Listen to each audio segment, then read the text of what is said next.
"I'm filing for divorce," my husband said, raising his glass. The restaurant went silent. I forced a smile.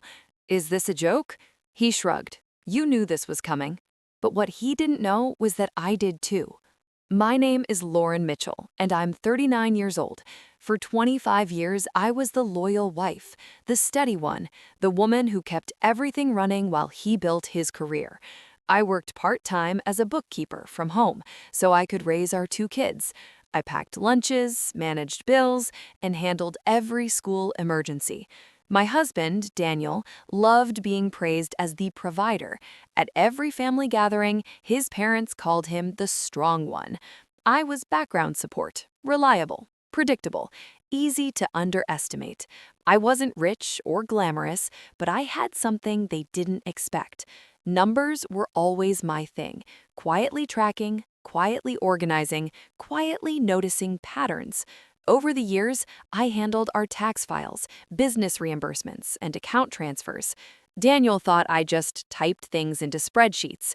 What he didn't realize was that I saw everything, every late-night transfer, every hidden account, every lie disguised as business expenses.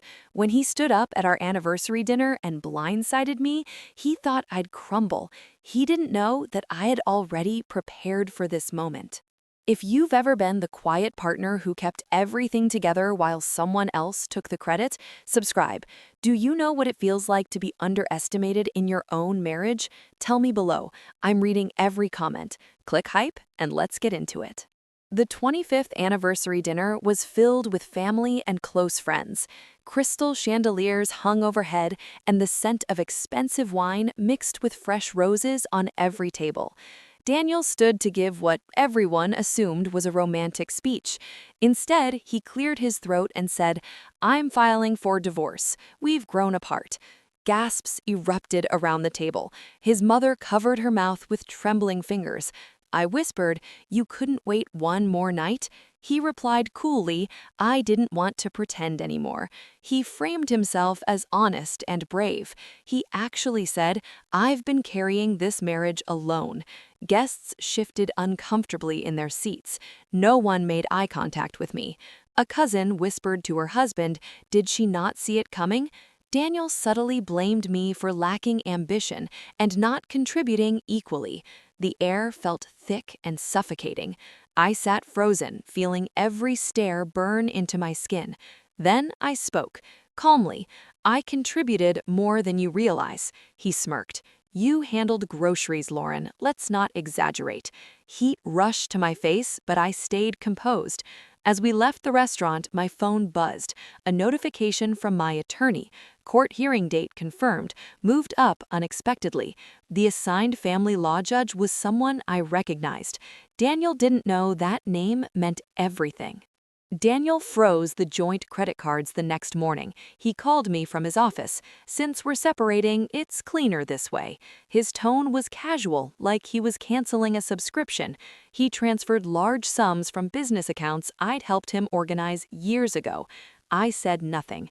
Instead, I quietly downloaded years of shared financial records onto an encrypted drive. The bitterness sat heavy in my chest. I remembered the late nights I stayed up balancing his books while he slept soundly upstairs. Then came the reputation damage. Daniel told mutual friends I was emotionally distant. He claimed I never supported his growth. At a family brunch the following weekend, his sister looked at me with pity and said, "Maybe if you'd tried harder, things would have worked out." The words stung like a slap. I responded calmly, "I tried. I just stopped being silent." She blinked, confused. Daniel didn't stop there. He offered a quick settlement with minimal support. "Sign this and we can avoid court drama," he said, sliding papers across the kitchen table. He assumed I couldn't afford a legal fight. The smugness in his voice made my stomach turn. I said softly, "I'm not signing anything." He laughed. Actually laughed. "You don't even know how this works." I looked at him steadily, my voice cold and even. "I know more than you think." Daniel grew more confident by the day, believing he controlled the money and the narrative. He had no idea what I'd built behind the scenes.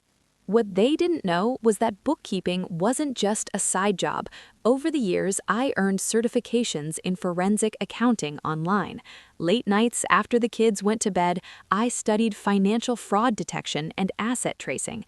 I specialized in tracking hidden assets and financial fraud. I had a plan they never saw coming. Months ago, when I first noticed suspicious transfers between Daniel's business account and an offshore account I'd never heard of, I quietly consulted with a legal clinic. I built a timeline of undisclosed accounts linked to Daniel's business, every transfer, every discrepancy, every attempt to hide money. I saved copies of tax discrepancies and offshore payment attempts in 3 separate secure locations. The judge assigned to my case, known for being strict about financial transparency and intolerant of deception.